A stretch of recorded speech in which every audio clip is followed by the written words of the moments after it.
All right, N.O.R.E. Yes. Happy to be back on Vlad's couch. With Vlad here. Yeah. I think, yeah. So happy to be back, yes. All right, first and foremost, you actually sent me some pictures the other day of you and Nas chilling together. Yeah. You know what I mean? And this goes back from like, what, 2002? I don't recall the year. I don't remember. Yeah. I guess maybe I don't even want to remember. Okay. Like, you know what I'm saying? But yeah. Well, let's actually talk about what actually caused the problem way back when. You guys are both from the Queensbridge area. Did you guys know each other before you started rapping? Actually, nah. I knew Nas. Well, I didn't know him. He used to come around with Akinelli. Obviously, that era was before my era. It was Large Professor, and I believe Large Professor put on Nas and Akinelli with the one record Live at the Barbecue. I used to see Nas a lot. He used to come to Left Rack with Akinelli. You know what I'm saying? So, in a funny way, like it was like they kind of helped what me and Capone built, because obviously there had not been anybody from Queensbridge that was actually publicly messed with people from Left Rack, and vice versa. And I guess Nas was like the first, and then it was like dude Shamik and Lakey. They kind of got together, and me and Capone kind of made it official. Now, you can't go to Queensbridge without seeing a Left Rack guy in Queensbridge, and vice versa. You know what I'm saying? You and Nas, once you guys started rapping and putting out albums, you guys had a good relationship? Well, Nas always been my big brother. You know what I'm saying? And we've always been great. We have so much more of good moments than there is bad. Obviously, there's some bad moments that exist. So, bottom line is, you know, he kind of, you know, we was on one station at Hot 97 at the Summer Jam because they were supposedly supposed to pull the plug. We did Body in the Trunk. We did I Love My Life. We did Calm Down. We did Triple Threat. These are all records you can all go out there and get. And a lot of songs. A lot of songs, yeah. So okay. Now Nas was beefing with Jay-Z. Yeah, he was beefing with Jay-Z and Def Jam. He felt like anybody that was on. I can't tell you how he felt, but I guess that's what he was. That's the only how I could feel like I could be involved in this beef. Okay, so he was beefing with Jay-Z, and you know, I mean, he was primarily with Jay-Z though. Nas was going to perform at Summer Jam, right, and he was going to have a figure that looked like Jay-Z being hung from a noose. That's the word I got. I was on that Summer Jam. Right. Mike Kaiser, ironically, was supposed to be today. He was supposed to have somebody pull the plug. It was all rumors and hearsay.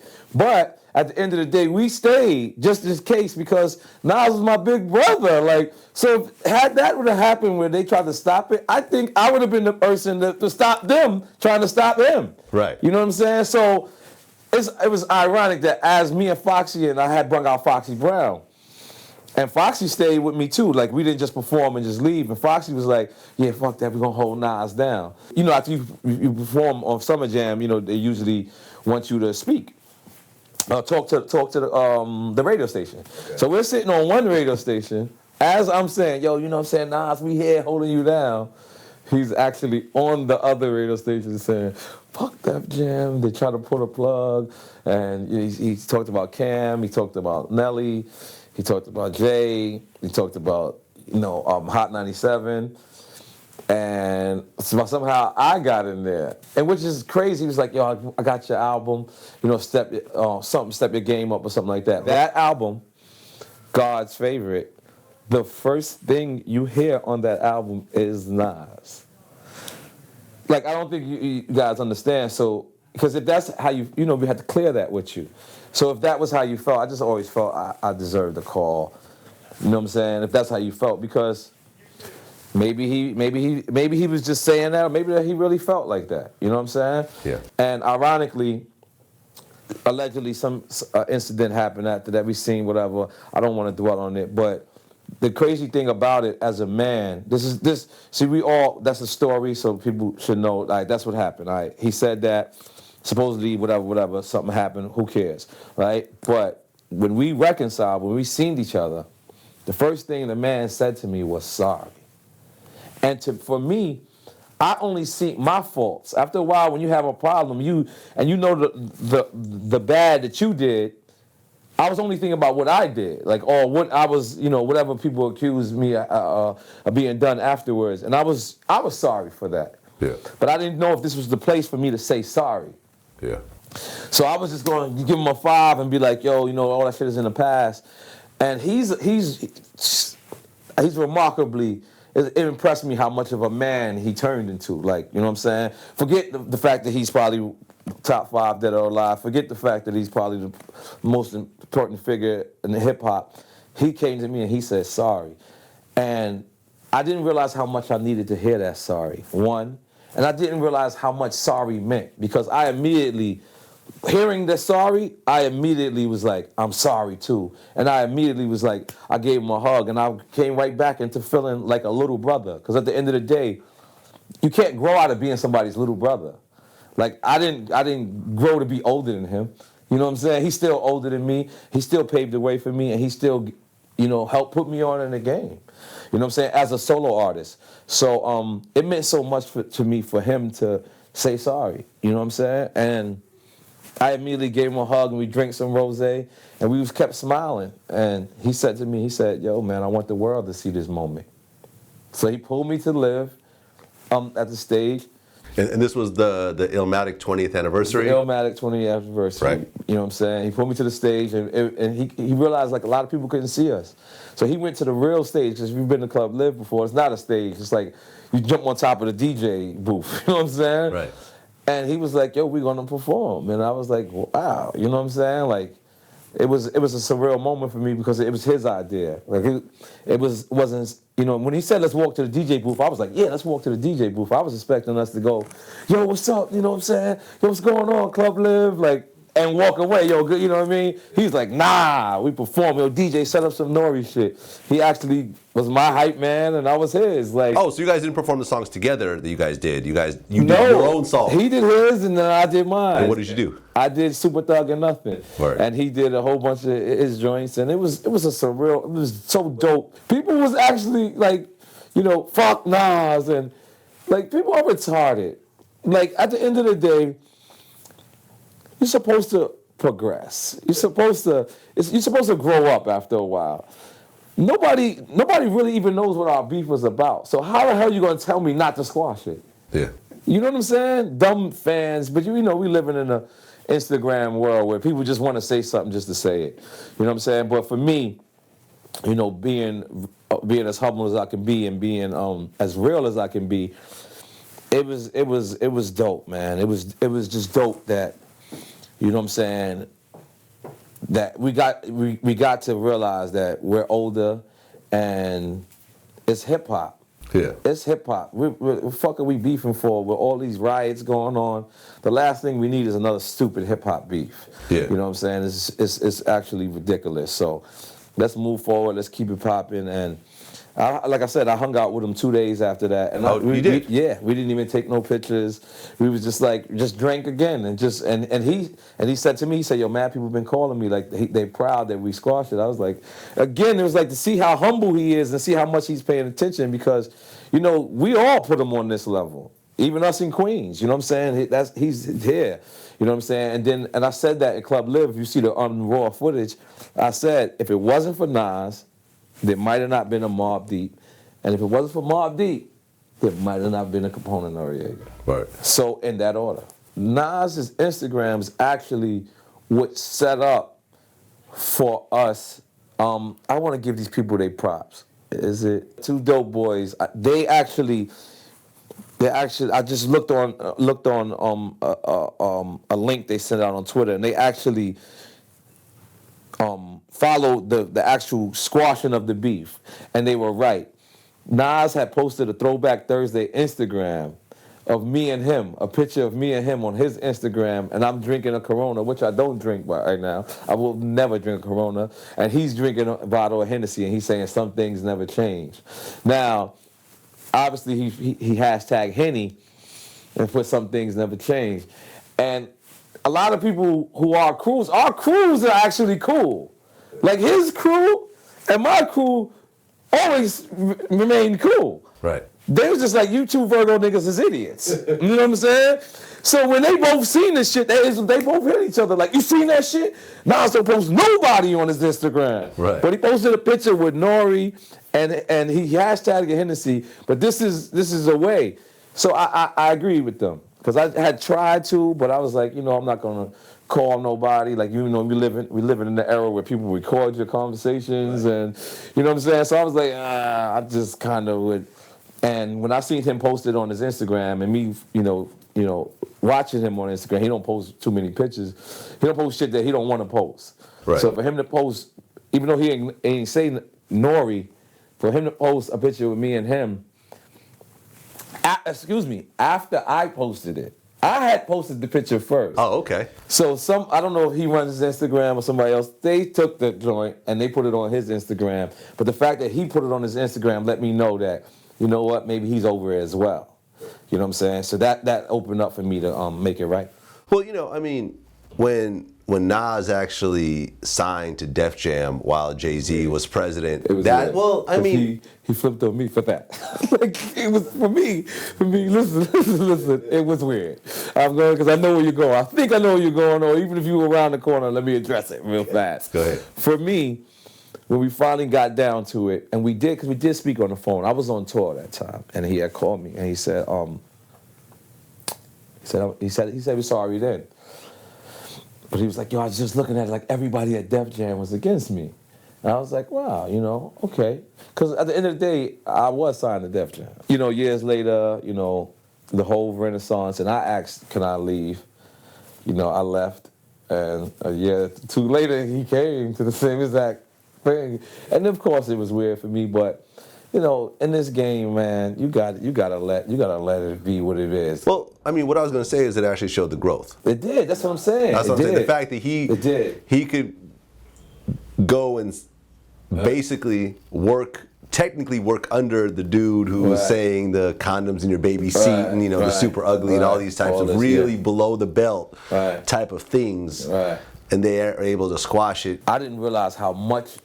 You know what I'm saying? Like, that was real for him to just say, at the end of the day, we could have just, what's up, my nigga, fuck that shit isn't the bad. But he acknowledged his fault to me. So that let me know that that's really a grown man. Yeah. You know what I'm saying? We're not dealing with kid shit. There's going to be kids that's going to watch this right now and say, yo, what the fuck? You know what I'm saying? Like, blah, blah, blah. But that's because y'all kids and y'all don't really understand that this shit is real. This is real life. This ain't... You know what I'm saying? Like, I don't pretend to be this person. Like, at the end of the day, he was a friend of mine. Fuck the music. You know what I'm saying? Like, when you're friends and you stop being friends with a person, it's just weird. It's always weird for anybody else to say, yo, I'm going over here, and you just be like, Like, you don't feel comfortable. Like, and for me, let me just tell you something. If my next door neighbor invites me over for soup and salad, and my next door neighbor doesn't remind me that you invited me tomorrow, I won't show up. I never want to be the uninvited guest. I have a huge problem with being the uninvited guest. Like, Pharrell could call me, or like one of these superstars out there, Lil Wayne call me or something and say, yo, I want you to be at this party. If they don't call me to remind me, I don't want to be the guy that walks in there and be like, oh, N.O.R.E's here. Like, I like to be invited. You know what I'm saying? So I guess some people will call that stubborn. Would you say that Pharrell is one of the big reasons of your solo success? I would say Pharrell is a big reason of my solo success. I would say my solo success started from I'm leaving.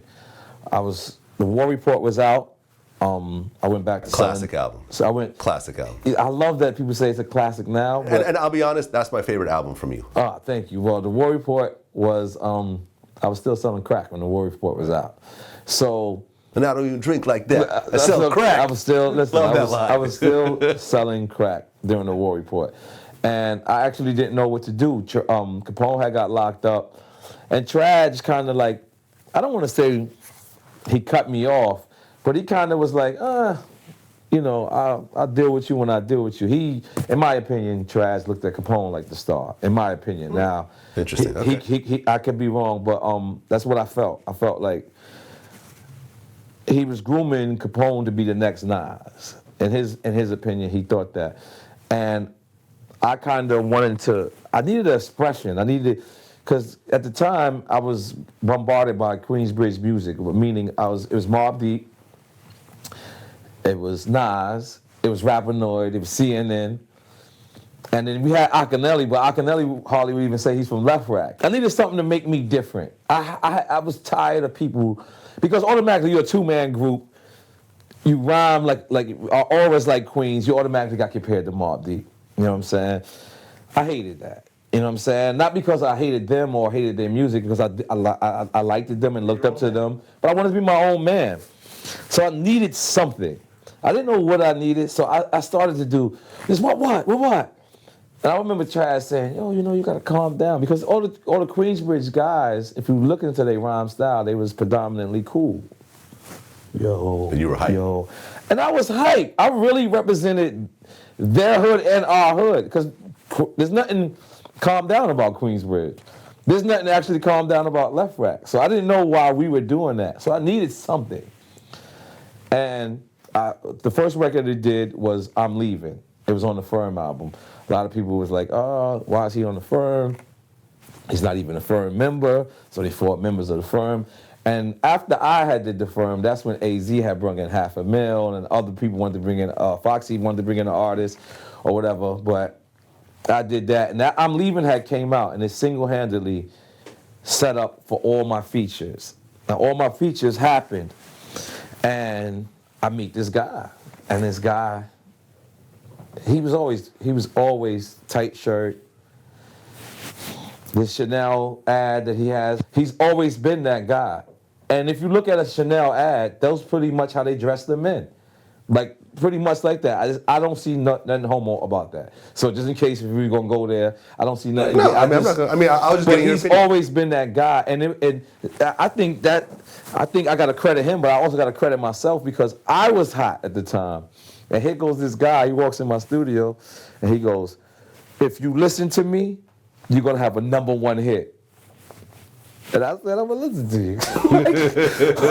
Who don't want that? Like for some reason, I was the hot guy, and I could have been like, "Shut up." And he played me 2 beats, and these shits was hot. They were hot. And I was on my way to Miami.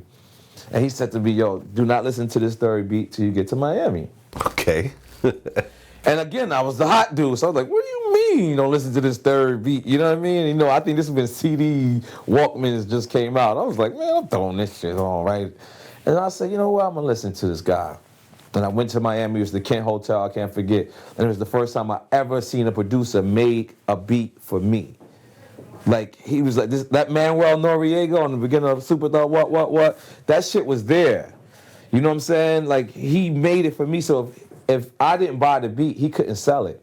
It was the first time he blew me away. So I believe I worked with producers like Easy LP, which I owe. Easy LP is a real producer.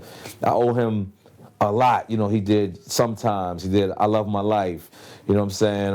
Bloody Money Part 3. But he let me produce. Like, he would provide the beat and tell me, "Yo, make the chorus here." He would let me produce. I would have to honestly say the first time I worked with Pharrell was the first time I was ever produced. So he was telling you how to put the chorus together and everything? No, the crazy shit was, here's the funny shit about the chorus. When Pharrell first sent me to the joint, everything on there was the same, except it was going, yeah. So I called him. I said, "Yo, can I change the girl to say, what? And he was like, "It's even better," right? So I knew this guy's a genius. I know I sound retarded. And I know it sounds so cliche now. "Oh, you knew Pharrell was a genius." No, I actually did. Like, there's actually records of it, you cocksuckers. So for everybody who's Pharrell's fans now and is gonna look at me like, "Who the fuck is this guy?" Because you probably don't know me. You know what I'm saying? Some of you guys don't know me, but all right. So I always knew he's a genius. So what happened was I called him. I had the rhymes wrote, right? So back in the days, we used to write your rhymes and call the producer, and you would spit your rhymes to the producer on the phone. So I was so open, I called him, I had my whole rhymes wrote, right? And he noticed that when I would rhyme, like after I finished my rhyme, that's how I counted bars. What? 1. What? 2. What? 3. Because I used to write my rhyme together.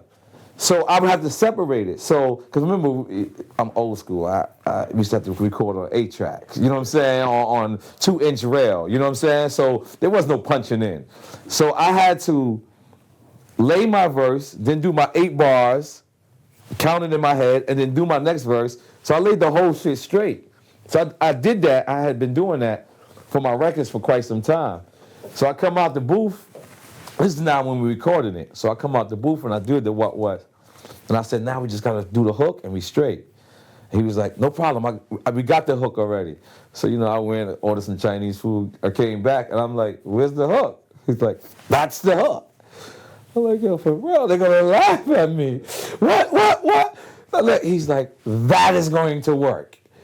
And I was like, up until like when it really got mixed, I was like, yo, I don't know if I'm feeling this. And he was like, well, what did I tell you? If you listen to me, you're going to have a #1 record. And at the time, I think he did work with Total or he worked with Mace, but that was his fault, was that they wasn't listening to him. So I listened to the dude and it went #1.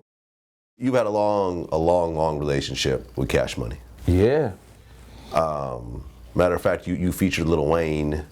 I featured Lil Wayne first, motherfucker, in 1999, which means the record had to be recorded in 1998. Yeah. Okay, continue, I'm sorry. So 1998, you Right. featured Lil Wayne when he was like a little kid, pretty much. Right, yeah, I had him on the album, yep, and the album came out in 1998, 2000, yes, it's true. Uh-huh. And Wayne's done features for you. Yes. Baby's always cleared the features. Yes, he has. You know what I'm saying? Yes, he has. He don't hit you on the head the way he does everybody else. Like, Thank God. Thank God. I was scared one day. Wayne even shows up in your videos. Yes, Wayne even. The day that Wayne showed up in my video, I heard he didn't show up at J. Lo's video for $250,000.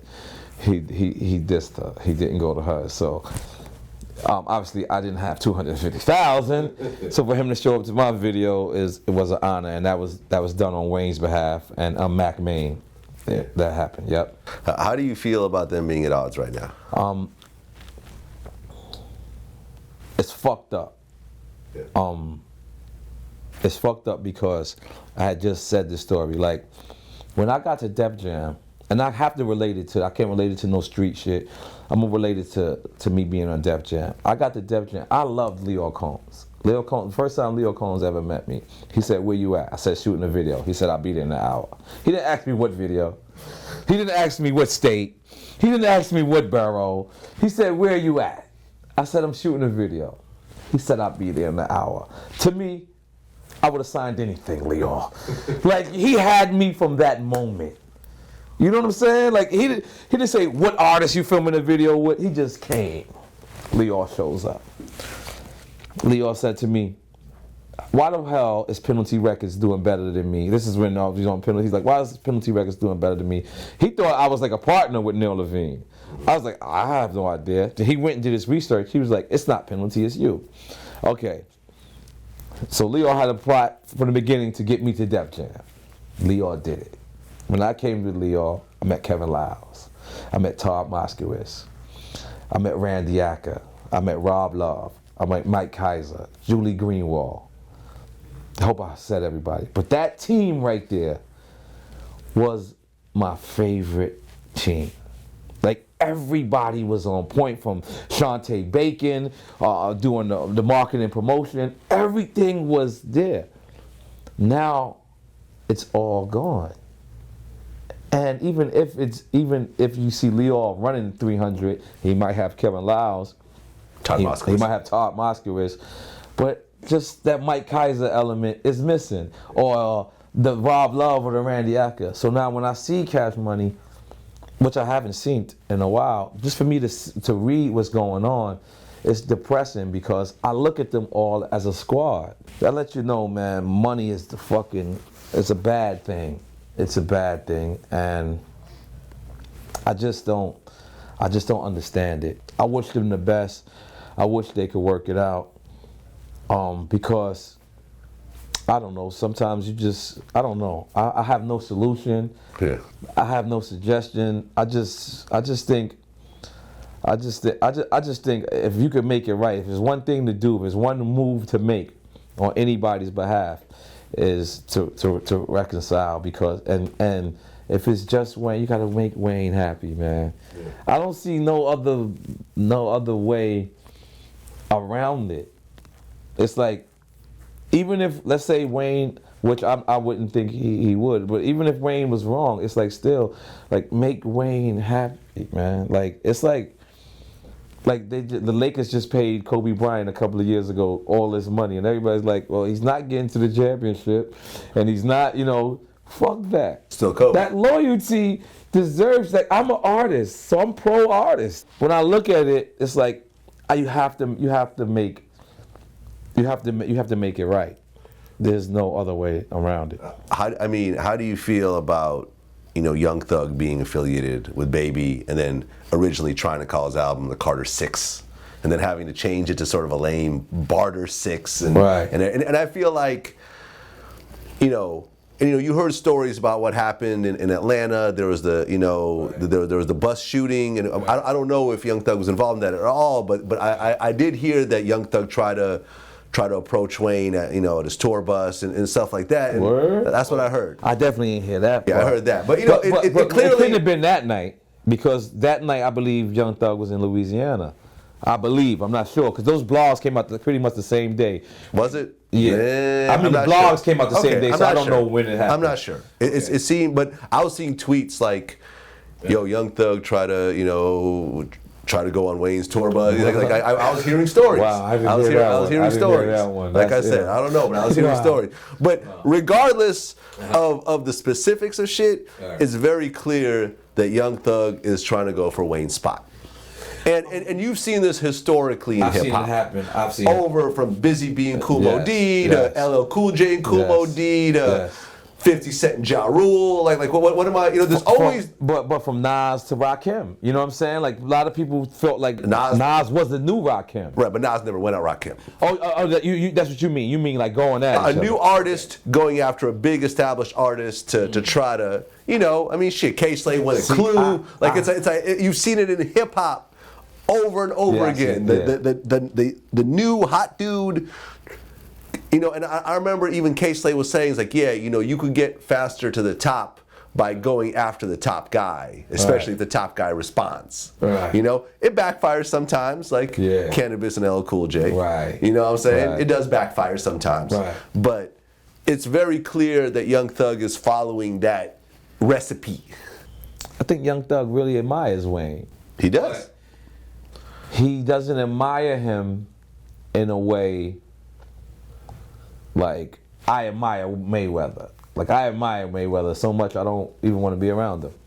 You know what I'm saying? Like, I don't want him to ever let me down. So I think he admires him in the Allen Iverson Jordan way. Where I admire you, but if I get a chance, I would try to take your spot. Now, there's nothing wrong with that as long as it's for the sport. Yeah. The minute any violence, any gunplay, any suck my dick, or unless y'all playing like that. Now, at the end of the day, we don't know how Wayne feels, and now we're starting to realize how Wayne feels. I mean, for example, if who's a new Queens rapper?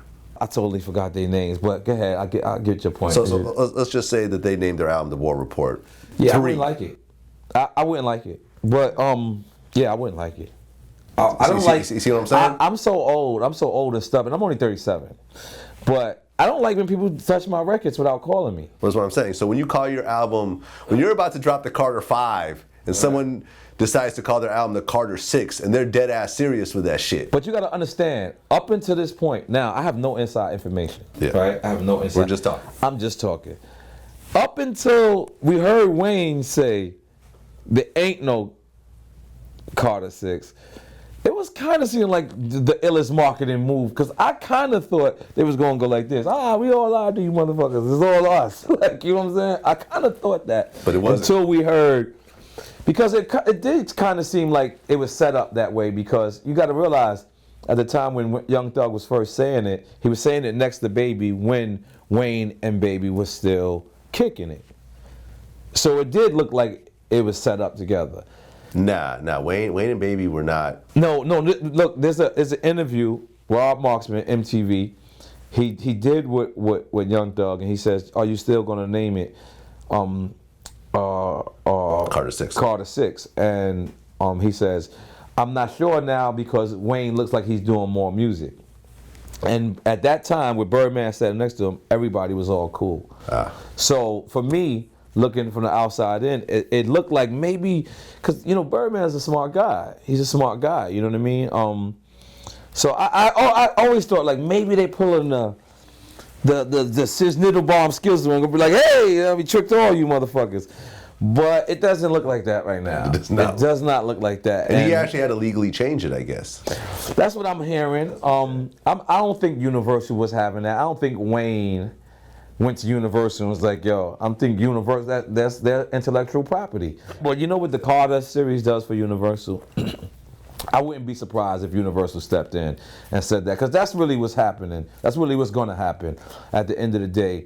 Like Wayne, I know Wayne personally. Wayne is a great guy.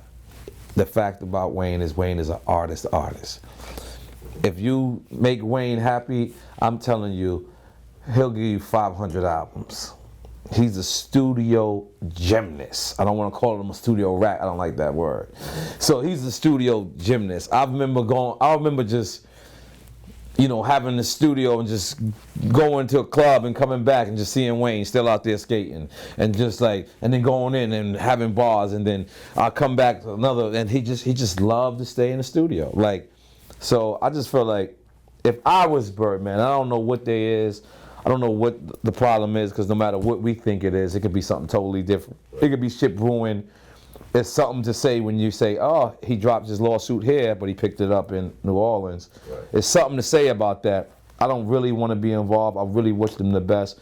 But the only suggestion I could make, I'm sure people maybe not take it, but me, if I was Birdman Jr., I was Birdman, if I was Baby, if I'm #1 stunner, playboy, I would go above and beyond what I was to do. To one, say sorry to Wayne. Whatever you did, you pissed him off. And if it's all about money, then give it. Because if I have an issue with you and I say, Vlad, you took my Jordans in 1989. And I'm saying, and I keep using that. 1989, you took my Jordans. And you come to me with a new Jordan sneaker box with 16 Jordans in there. So here you go. Here you go. Then I got a choice now. I just don't like you. I just don't like, because if I still got beef with you after you replaced these 16 Jordans, I'm sorry. You're right. I shouldn't have took them out the garbage when you was hiding them from your moms, because, I took them and I wanted to wear them to San Francisco. And now if you come and you give above and beyond what you took from me, I really can't beef with you. So if it's really all about the money, then settle that. You know what I'm saying? In my opinion. But if not, if it's deeper than that, then that's their business.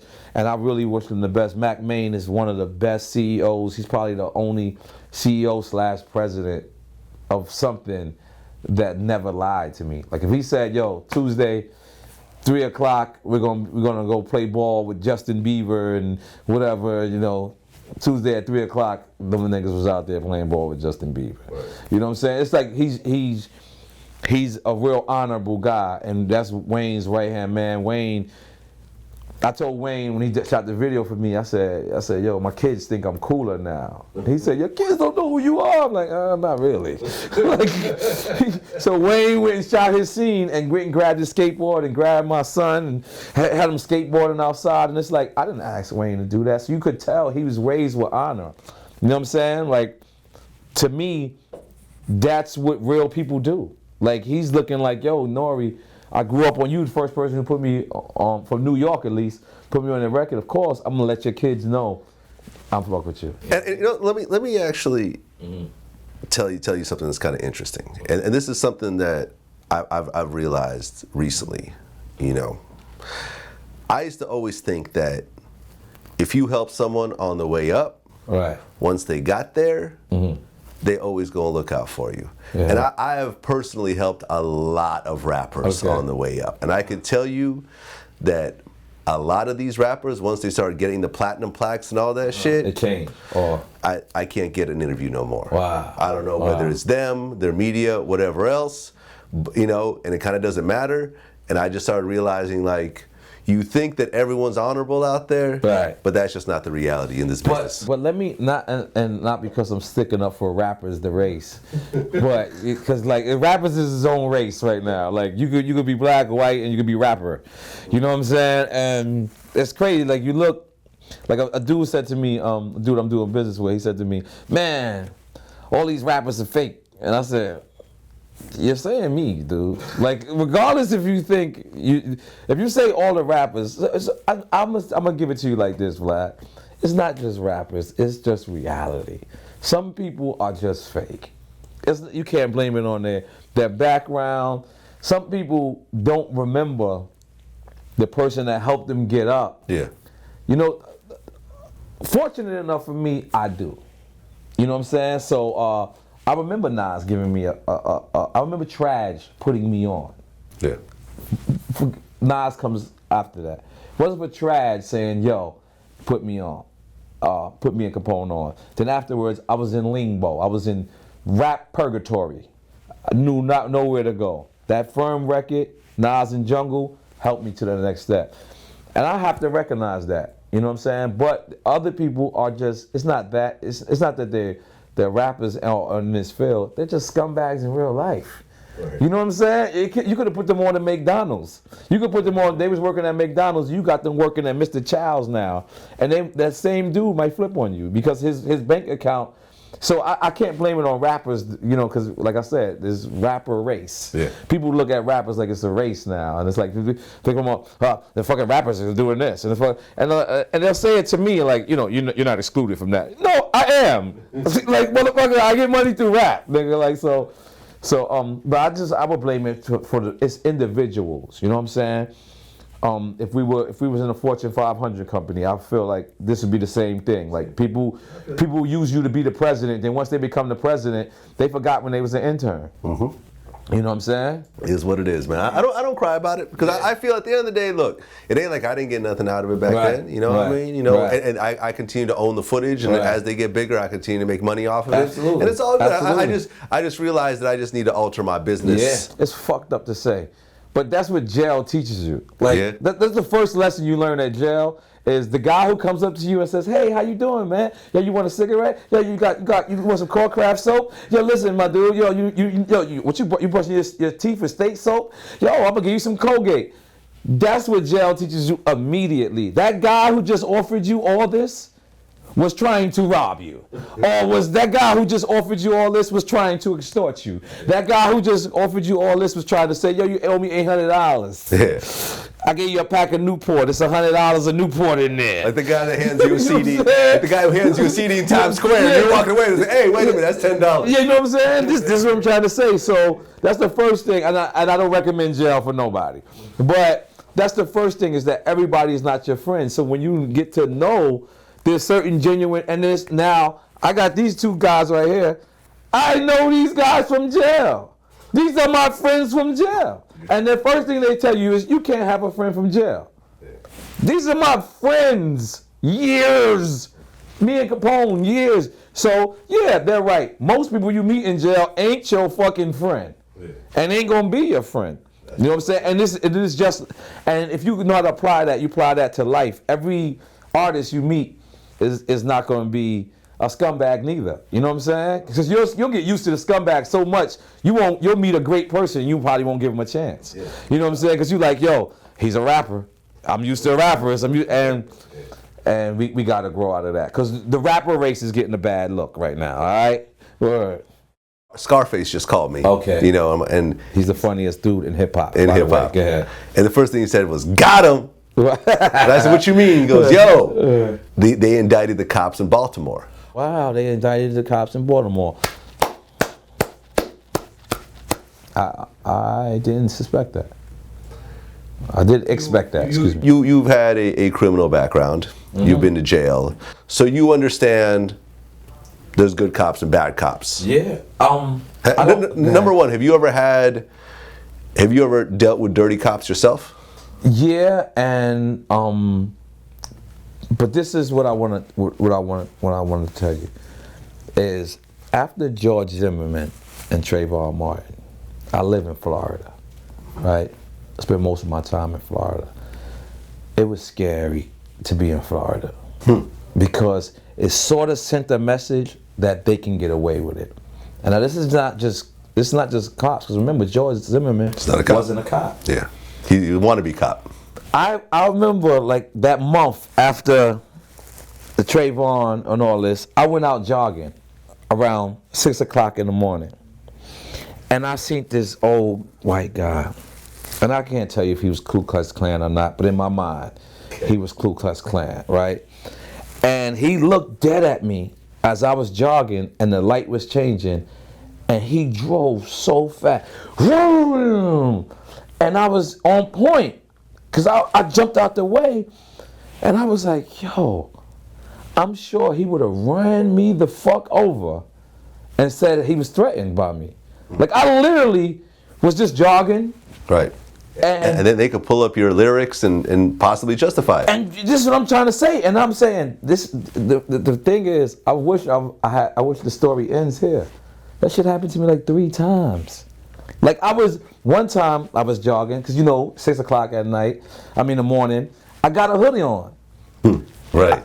I was chopping my hoods off or going like this, putting my hoods in. Because I did one car I drove towards him, didn't even paying attention. He drove away from me. So I was scared of him by just being black and running with a hood on, all right? That was it. Nothing else. I am running. But obviously I'm jogging. I got on Air Max and I got on, shorts. But I do have on a hoodie. And then the third time, it was the same exact type of scenario. Guy seen me. I could tell he was drunk, white guy, and speeded up when he saw me, like to try to hit me. They were trying to hit you? I swear to God. I think it sent a message in Florida at that time that you can kill a black man. And since George Zimmerman, there was so much crazy shit. I just think it's going to continue to get worse and worse because there is, I don't know if it's a secret pamphlet going on that they feel like they can just kill us and get away with it. Well, because historically that's what's been happening. That's what's been happening. And I'm going to tell you what's going to get worse. It's the only thing I could critique Obama on. Is how could Chi-Town become a worse place under your jurisdiction, when you're from there. When you're from there. And you were an activist there. And we're in North Beluga, and we're in fucking Beirut, and we're in Libya, and we're in Iraq, and we're in Iran, and we're in Spain, or whoever else you want to name, and we can't be in Chicago and fix Chicago? So I could critique Obama on that, and it seems like they're killing us more at a rapid rate. Now, if you take a couple of these cops and you give them the death penalty, like they sending people away to get the death penalty, it will send a message that, look, we're not against police, we're against bad policing. I was talking to a friend of mine just today about this, right? Uh-huh. And she said, she had a very interesting point that I never really thought of. Uh-huh. She said, when you talk to certain types of people and you talk about the cops killing blacks, they say, yeah, but what about all the blacks who kill blacks? And she said, yeah. And what happens to them? They go to jail. They go to jail. And that's the point that people like. That's that next step that never gets mentioned in that conversation. It's been so many people killed, but what was the last one where the dude dropped the taser? The guy was running away and they shot him in the back. Oh, right. I forget which that one is. There's been so many, but to see the cop walk back over to his lifeless body and drop a taser, this tells you they've been doing this shit for so long. And they've been thinking we've been lying, yo. There's bad cops and there's I could tell you, like, I'm not rich, right? I've made some good money. I've kind of learned how to maintain it a little bit. I lived in nice neighborhoods. I went to a park the other day. I was just telling these people. I went to a park the other day. I just jogged through the park. I was with a UFC trainer. The police came. I did absolutely nothing. I just jogged to the park. and the police came. And I had my son meeting me. So the police officer said, "Yo, can you show your ID?" I said, "Officer, I'm jogging. I was jogging to the park to do some pull-ups." He said, "Yeah, so let me see your ID." I said, "Officer, do you work out with ID?" He said, "Well, if you don't show me ID, you guys gotta leave." I said, "All these people in the park you came up to had to show ID?" He said, "No, but they called the cops on you guys." Wow. Like, I wanted to be like, "Yo, buddy, I got way more money than you." Like, and they called, like, whoever called, I wanted to, like, really floss. I've never spoke like that. But I wanted to be like, "Motherfucker, I live here. You patrol here." Yeah. So he was like, "Yo, if you got to prove that you live here." And for some reason, I wanted to make the cop wrong. I wanted to make the cop feel wrong. So everybody else left. Everybody was like, "Oh, man, fuck it, man. They don't want us to be at the park." I went upstairs. I got my passport. I got my utility bill. I got my mortgage. I got shit that, I don't know. I got everything. You know what I'm saying? And as soon as I came down, the cop seen me with an envelope, and he came up to me and he said, "Sorry." And I said, "What are you sorry for? You just told me," he said, "I was doing my job, but I shouldn't have did my job. There was no way I should have asked you for your ID." And I was like, "But you did." He was like, "Look, jump in the car so we could go to the front of the park so these people could know you from now on." I said, "Officer, I'm going to walk to the car. I'll meet you there." He's like, get in the car. I'm just not used to doing that, and I don't want to. But he walked to the car. He says, we walked to the front of the park. And it was crazy because now a lot of people will see this and say, it's true. It's hard being black. It's fucking hard. Like, especially, I've lived in white neighborhoods. Let me tell you something. I'm 37 years old. I've been rapping since 18. I'm almost living in white neighborhoods longer than I've lived in a black neighborhood. Almost. Mm-hmm. I'm more used to living with white people. Right. Living around white people. I like to be able to come outside my condo and can leave my Jordans right outside my condo. I like it. It's not bad. It's not bad. I can leave my car on. I like that. So but at the end of the day, these people will call the cops on me for loud music. They, immediately. And for a black man, it's not a good thing to be confronted by a cop because you automatically do some dumb shit that let them know that you think you could be killed. Like, if a cop was to knock on my door, I'm gonna go like this. He could have said, "Hey, did you hear any noise around?" Like, before he get in, I'm like this. "What the fuck did I do, yo? You want me to what the fuck, nigga?" Like, "What? I got shit. I got a little bit of weed, though. What's up?" You know what I'm saying? Like, and that's fucked up. That's fucked up. I think Obama should this is the time for him to actually step in and and train these police. One thing about when we was growing up as opposed to right now, the people that was police in Queensbridge, the people that was police in 40 Projects, the people that was police in Left Rack, Corona, Astoria, Ravenswood, Woodside, they were actually from the neighborhood. So they were from down the block, and you actually went to school with these guys. Or somebody went to high school with them, and they knew that they were suckers, and now that they got a badge, they felt like a power, but at least they wasn't killing us. They were trying to arrest us, and it was trying to get us back for us snatching a leaf hatch in 7th grade, but they wasn't trying to kill us because they was of the community. Yeah. Now you get a guy from, Maasbiff,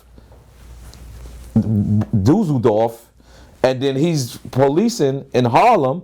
He don't know how a Harlem guy talks.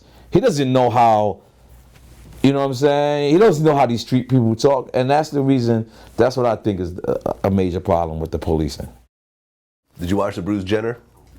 No, I've seen excerpts. of the Bruce Jenner. Married with Children said they knew he was going to be like that. You see Married with Children? Married with Children. Married with Children. They did. You see this shit? They did this back in the days. Remember what's her name? Marcy, the neighbor. Oh, right. They did an episode where everybody was coming up to her, "Bruce Jenner," and kept saying Bruce. So Married with Children said they been knew Bruce Jenner was going to be a girl. I saw Eric Sermon the other night. Okay. Right, and he was on TMZ. He said that the Bruce Jenner's crazy. He took too long to do that. And he also said that, hip hop will not accept transgender artists. Number one, what's your take on Bruce Jenner? I could care less. Care less. Like, in the most respectful way. You know what I'm saying? I think you should be who the hell you are.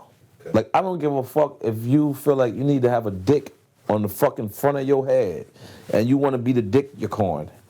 If that's what the fuck you want to be the dick unicorn, and every time you go to salute, your shit get hard, or the shit, or like you go down and shit sperms on somebody. If that's what the fuck you want to be, that's my word. I want to support you, like for real, because like I accept who I am. I wake up in the morning. Some days I have a bad day. Some days I have a great day. But I always love me, and I enjoy being me. Imagine I couldn't just wake up and I just couldn't, scratch my balls because it's inappropriate. Or I can't watch Man vs. Food. This is what I do. This is who I am. That makes me happy. I'm 37 years old now. I can't tell you how excited I was the other day to go to Costco's. Dead ass. Yo, we're gonna go to Costco, we get everything. But that's me. So imagine if you told me I can't be me. Go be free, do what you want, Bruce Jenner. I'm kind of cool with the family. I'm cool with Scott. You know what I'm saying? I'm cool with French. I'm cool with Kanye, so I guess I'm like, and I feel like the daughter, Kanye's daughter's name is N.O.R.E, excuse me. So if I'm like an extended thug part of the family, or like, in some funny way, I have no problem with it, man. Like, I'm at the level where everybody should just be everybody, so we're not being, when you're trying to be somebody else, that's what fucks up life. You know what I'm saying? When a tough guy is, when a soft guy is trying to be tough, that's how you get a murderer. Right. Because he's just trying to protect himself, and he winds up becoming a murderer. Right. But if a soft guy was allowed to be soft, and he still be cool for it, it'll be a lot more soft, cool guys. Right. That would be different. Yeah. The world would be different. But you got these hardcore gangsters. I mean, these soft guys trying to be hardcore gangsters, and it just doesn't work out. So, in his case, do what you got to do. Would you do a song with an openly gay rapper? I believe I did at some point. I don't. That's what Mano told me too. Those exact words. Let me tell you something. Right. The other day I was in Cheeseburger Baby, right? Because Cheeseburger Baby after 4 o'clock in the morning is depending on what night you go, you better be careful. Because so the other night I was in there, and I didn't realize how many gay people were there. So these gay guys, like, let me tell you something about gay people. When gay people have the upper hand, they be bullies too. That's my word. They be bullies too. Because they're still men. Because they're still men, and motherfucking right. So listen. People forget about that. We in trannies and all that. Yo, listen. Still men. We in Cheeseburger Baby, right? And one of my mans look at like the homo, like looking at him like in a funny way, and the homo guy kind of like let him know, like, where you at? Like, yo, you on South Beach. And grabs like the other dude and was like, yo, can I buy y'all a drink? Like, he know he wasn't gonna accept no fucking drink. But it was them here, it was them there, and it was them there. And at the very last moment, I walked out. Right? And the guy was like, oh shit, was that N.O.R.E? Can I take a picture? And I left. I didn't leave being gayest. I left because you tried to front on my people. Right. You feel me? And y'all want to be treated equal. So if it was a dude that was straight and came at my people who was like, yo, you know y'all where y'all at.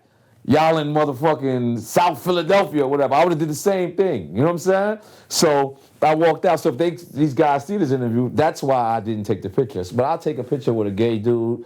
I'll take a picture with a transgender. I'll take a picture with a drag queen. That shit does not make... I could care less what you do in your bedroom. Please don't care about what I do in mine. Right. You know what I'm saying? Comfortable with yourself. I'm comfortable, man. I've never understood this, like, over hatred of certain types of people. You know what I mean? Let me tell you something. If you hate black people, your daughter's gonna marry a black dude. If you hate gay people, your son is going to come home with a cock in his mouth. Right. It's going to come back. Look what happened, for example, with Eddie Murphy. Right. Eddie Murphy. If you look at his, his early comedy specials like Raw and Delirious, he was shitting on homos. Faggot ass faggot and blah blah, all this shit. And then look what happened years later. Caught with a tranny in the car. Yeah. You know what I'm saying? And you kind of look at that and say, what was he trying to compensate for? Because overcompensation is a real thing. You know what I'm saying? That's what I'm saying. Whatever you hate, it's going to come back to you. It's going to come back to you in a way where you really, just don't do it. You know what I'm saying? Well, because people always why is Vlad always bringing up, gay questions in this interview? What's he trying to hide? I'm not trying to hide nothing. Yeah. It makes for interesting conversation. It makes for a lot of views. It makes for a lot of comments and all that. And I got nothing to hide. You know what I'm saying? At the end of the day, I like women. I've been in airports. I've been in airports. Dudes come right up to me, yo. You know what I'm saying? I love Melvin Flynn. I'm gay. That was weird how they put that together. You know what I'm saying? I love Melvin Flynn. That's my favorite album. Yo, but I'm gay. And I'm like, yo, nigga, it's all good. I don't think gay men we don't really want a virgin. We want a girl that ain't been ran through, but you don't want a virgin. Yeah. You know what I'm saying? I think gay guys don't really want that neither. They want another guy that's gay. Yeah. You know what I'm saying? And so they kind of I've hung around where I didn't feel uncomfortable. You know what I'm saying? I've been in a bar before, turned around, oh shit. It's nothing but these dudes, and I was like, I'm not gonna leave. I'm gonna finish my drink. Right. I'm gonna smoke me a blunt, and then I'm gonna walk out. Right. You know what I'm saying? I'm not gonna make them feel uncomfortable, and that's just real shit, my dude. Any race, if you hate a Haitian, your daughter's gonna date a Haitian. If you hate a Puerto Rican, you're gonna fucking wind up living in a Puerto Rican's house. Right. It's gonna be that. So for me, I accept everybody. I accept everything. You know what I'm saying? Lord Jamar and Star were here recently. Okay. Right. And this ended up being the biggest Jamar interview ever. Okay, wow. Right. I mean, originally it was the Kanye skirt interview. Okay. Right. Okay. But this actually overtook it recently. Okay. And this was the debate over Eminem being the king of hip hop, where Star said he is the king of hip hop. And Jamar laughed at it and said, there's no way that Eminem is the king of hip hop. But why Lord Jamar said no way? What was his point? Eminem is nice for a white dude. But that don't make him the king of fucking hip hop. He's very good for a white guy. But there's plenty of black guys that rhyme just as good as him or better who don't get the same fucking recognition. You met Eminem. I met Eminem once. And Eminem's actually a fan of you. I think so, because he came over to see me. It was bugged out. He just had 18 biggest security guard. This was when he was just coming out. He was a cool guy. Said what's up to me, said what's up back. In Detroit, Eminem is a king in his own right. He has changed hip hop. Before Eminem, all the white guys you would probably try to say, and I'm not dissing any of them, but besides the Beastie Boys, was kind of dressing black. Was kind of trying to be black. Third base even. He had at that time he had a flat, high top fade. So you would say they were trying to be black. Yeah. Eminem transcended that. He above and beyond that because he was the first white guy that was I'm white. Yeah. I grew up in a trailer park. In the trailer park, and that changed forever because he actually, lyrically, is on a level with Nas and the great lyricists. But his image was ODB. How so? What I mean by, when you could ODB said, I'm on welfare and I'm proud of it. And I'm gonna put it on my album cover. And put it on my album cover. Put a food, the food stamp card on my album cover. Before Eminem, we just thought white. We thought the trailer park was our version of the projects, but we never knew nobody from the trailer park. Third Base was from Far Rockaway. You know what I'm saying? Beastie Boys was from Brooklyn. You know what I'm saying? So even if you didn't know the Beastie Boys, you knew somebody that knows somebody that knows somebody that knows these people. Vanilla Ice we never kind of related to because his records was different and he was kind of trying to be Hammer. Eminem's success, besides the fact that he's the dopest lyrical out there, was white people's first time saying, yeah, we're buying that because he's white. And he's a bad motherfucker in hip hop. He's one of us. And we do that all the time. I voted, I can't vote, but I voted, I made everybody in my household that could vote, and everybody that was cool with, vote for Obama. Why? I don't know politics of Obama. I don't even know if he's Democrat or Republican. Of course I do. But you know what I'm trying to say. I voted for him because he's black. Twice. We do it all the time. Right. Eminem's was the first time, like, white people who didn't like hip hop was like, I'm fucking with him because he's a bad motherfucker and he's white. And there ain't nothing wrong to do that. You know what I'm saying? Look at like all this other success from, what's her name? Dang, I don't want to say her name. The white girl? Iggy Azalea. Yeah, Iggy Azalea. Like, fuck that. If y'all fucking with her because she's white, I ain't got no problem with that. I have absolutely no problem. When I'm watching a boxing fight, and there's two people boxing, and it's a Puerto Rican, and he's fighting a Venezuelan, I automatically go for the Puerto Rican. I'm Puerto Rican. I can relate to him. He might have been ate where my grandmother ate. So to me, Eminem, fuck that. White people claim him, cherish him, and even black people who are aware of record sales actually matter, change him. Now, if you say who's more influential, I would have to say Jay-Z. I would have to say I might have bought more Jay-Z albums than Eminem albums, but that's me. That's my personal preference. Right. You know what I'm saying? But Eminem, I've seen him change the game. I've seen it go from you can't sell an arena in Buffalo to the whole arena is sold out. Because you know how many white people's in Buffalo? A lot. You know how many white people's in Rochester? You know how many white people's in Long Island? You know how many white people's in Manhattan? Well, and we of course saw what happened. And they came out for him, and they showed solidarity and respect. But we saw what happened on Renegade. Yeah, I mean, it was cool to me. It was cool to me. I respected it. I liked it. I loved it. So, and the boy can rap. Yeah. He ain't no slouch. So, I would have to say I agree with Lord Jamar, and I agree with Star, yeah. Because now in Lord Jamar's world, which is similar to my world, it's about living the culture. Right. Eminem can no longer live. Like, Eminem is so famous. Like, yeah, he don't even go outside. He can't. I don't think he could. Like, you know what I'm saying? Like, you'll still try to find Jay sneaking around. He'll try to sneak around. I was in a bowling alley and Jay walked in like, oh yeah. Shit. Yeah, he'll still. It's not even that private of an event. Yeah, like, he'll still try to sneak around. But to his respect, Eminem is Elvis. Like, he's our Elvis, and I think we should claim that. I think Dr. Dre is a genius for having the foresight for that. I think Jimmy Iovine is a genius for having the foresight of that. And guess what? The reality of the situation is there is more poor white people than there is poor black people, and Eminem proves it. Right. Because you think of poor people, you think of the projects. Because your monkey ass ain't been outside of New York City.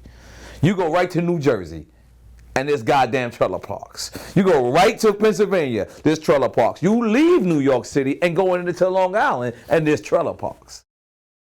We come from an era where we had where media access was extremely selective, right, and very limited.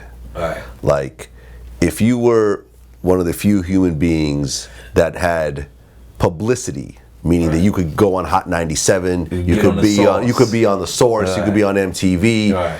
It automatically elevated you to a completely different place, right? But we live in a different place now. We live in a social media era, which completely changed it. Right. So I recently interviewed Welvin the Great. So you're getting booked for walkthroughs now? Yeah. Yeah? Yeah. Can I ask how much it costs to book Welvin for a walkthrough? Right now he's at about 4,500. 4,500. Yeah. Okay, so 4,500, he'll come through. Yeah. Hopefully there'll be some bitches. I'm gonna have some on me tonight, right? You got that guy. You had 50 Tyson. You know, you got Wings. You know, the dude with the eyes that are a little too far apart. You know what I mean? A-Town and so forth. Yeah. How do you feel about mentally disabled people becoming stars? Wait, these people, they are mentally disabled? Oh, I know that. I thought they just looked at funny. How do you feel about about that type of thing? I feel like, damn, I don't know what I feel like. Like, cause it's weird, cause I didn't know they was disabled. Like the whole time, I just thought that they were just. Yeah, like for example, 50 Tyson's autistic. I know that for a fact. I didn't know none of that. Right. So it becomes a little less funny once you find that out. It's less funny, yeah, because. So damn, I think this is the first time you asked me and I ain't have an answer because I definitely didn't know that they were actually dealing with like things like that. I just thought they just looked at different. So at the end of the day, God bless them and get money whichever way you can. And I guess God bless. Definitely didn't know that they were disabled. What was interesting about the Welvin interview, and this kind of just altered the way I look at male-female relationships forever, is that halfway through, at first we were kind of joking around about who got bitches, asking him how many bitches he got. That's his thing. Right. And halfway through the interview, I actually realized that, well, number one, he gets $4,500 to do a walkthrough these days. Wow, that's salute. Right. Salute. He got pictures with Chris Brown. He got pictures of Chris Brown with fucking Fat Joe, like whatever else. Scarface, all that, right? And but they start going into specific stories about when he's out, doing his on tour or whatever else. Right. He's actually fucking. Like he's actually getting groupies and all that type of shit. Like what I mean? It's a wonderful thing. It's a wonderful thing. It's a wonderful thing. It's like I was saying to the other day, like I seen like Tahiri, she had a party, and I forget was it Scarface or Redman, and they had a party right next to her.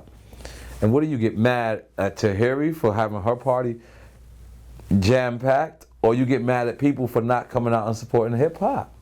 You got all these people that say real hip hop, and then a certain venue comes to your town and they be like, oh, it's raining. Oh, I don't have the right outfit. But Tahiri's fans, the people that's trying to, like, because most of the people who are fans of women on Instagram are men who wants to fuck them. Let's just be clear. Yeah. You know what I'm saying? Like, Amber Rose is cool with me. She tweeted out one of my records the other day, Instagrammed it out, mad. But if you look at her and you look at her comments, it's most men like, man, I would love to be in there. I would love to have that. I would love to hit that. So let's just be clear. Men are horny dudes. I think women are just as horny. I just think men don't know how to control it. So we'll say it. You know dudes who have sex with mentally retarded women? No. This is the point. This is the point I'm making. So what I'm saying is, but that's the era we living in. It's like Tahiri is my homegirl. Amber Rose is my homegirl. We cool. So on and so forth. All these,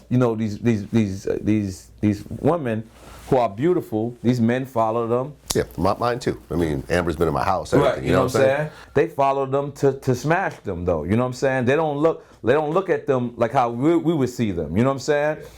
And it's pretty much the same with these people. These guys are lucky famous. I don't want to say lucky famous like... Lucky famous. Interesting term. I never heard that before. Yeah, they're lucky famous. You know what I'm saying? Because at the end of the day, you're laughing at them, but they're actually laughing at you as well. Yeah. They kind of get the joke. They're in on the joke. Yeah. Where as opposed to back in the days, when they was in school, they were probably the butt of the joke. The butt of the joke. And for them to... And they not get nothing out of it. And not get nothing out of it. So for them to use Instagram and to use Twitter and all the social media and become lucky famous, and because the girls become lucky famous the same way. Mm-hmm. You could date the right person and you could be famous and people still don't know what the fuck you do.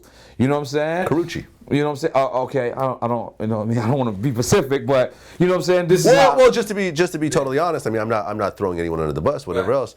Right. No one heard of Carucci before she started dating Chris Brown. Right. She wasn't a successful model or actress or whatever else. Right. And she's used that to have opportunities and stuff like that. But I mean, you could say lucky famous. Yeah, she managed to attract a very famous man, and from his vicinity. And the thing about it is, as long as you could make a career and build off of that, I don't see nothing wrong. Now, you got to realize everybody who's picking up their hosting gigs and who's picking up this money.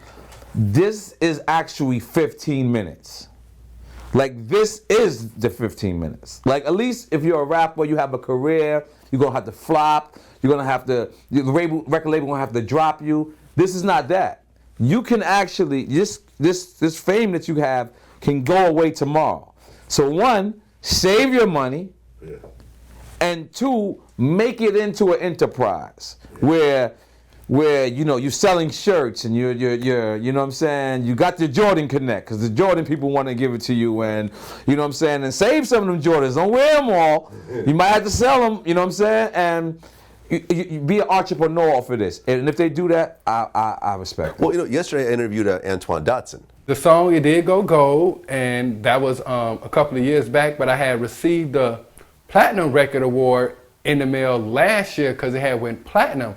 So I'm like, wow, this song went platinum on an accident.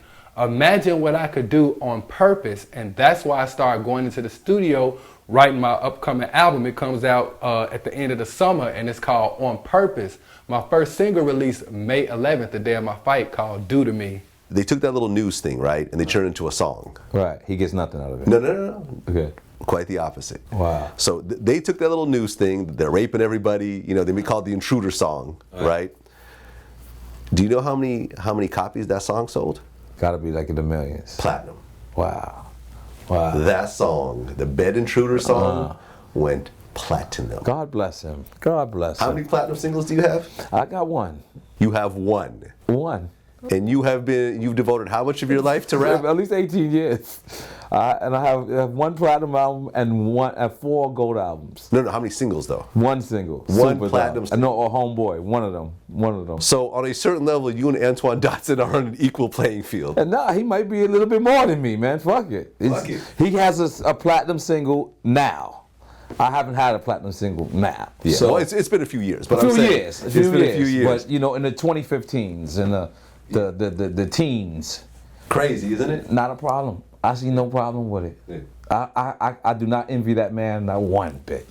Not one bit. I do not envy none of them, not one bit. All I want to see them is continue to get money and just know that you better make a song or you better do something like that because this goes away. Because now, on the contrary, now look at 50 Tyson. It's the first time I've heard of 50 Tyson again since you brought him. Quite a while. Yeah, and actually, when I put up the Instagram of Antoine Dotson, and the reason why we interviewed him was because he's got a celebrity boxing match coming up with some. I did see that. You know what I'm saying? And everyone's like, why are you bothering? Why are you bothering? This was 6 years ago. You know what I mean? You see all these comments why don't you interview me too then if you just interview this motherfucker? You know what I'm saying? And it's an interesting type of thing, man. We living in a different place right now. Like I said, man, you know, it's crazy. It's crazy. It's crazy. Man. Yeah. All right.